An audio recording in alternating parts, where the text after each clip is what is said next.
काय म्हणता, चला आज करूया व्हेज बिर्याणी, जी खाल्ल्यावर फक्त एकच शब्द निघेल, लय भारी. चला मग सुरुवात करूया कांद्यांपासून. पातळ चिरून गरम तेलात सोनेरी होईपर्यंत तळा.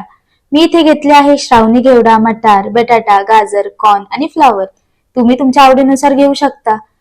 त्यात 1 वाटी दही, 1 चमचा लाल तिखट, 2 चमचे गरम मसाला, 3 चमचे बिर्याणी मसाला, अर्धा चमचा हळद आणि चवीनुसार मीठ, पुदिना, कोथिंबीर, तळलेला कांदा आणि 1 चमचा तेल टाकून सगळं मिक्स करून घ्या. 2 तास मॅरिनेट करायला ठेवा. एक उकळी आली की तांदूळ घालून 80% शिजून घ्या. कढईत तूप घालून त्यात जिरे, हिंग, आलं लसूण पेस्ट आणि मॅरिनेट केलेल्या भाज्या छान शिजवून घ्या. आता आली खरी कला लेअरिंगची.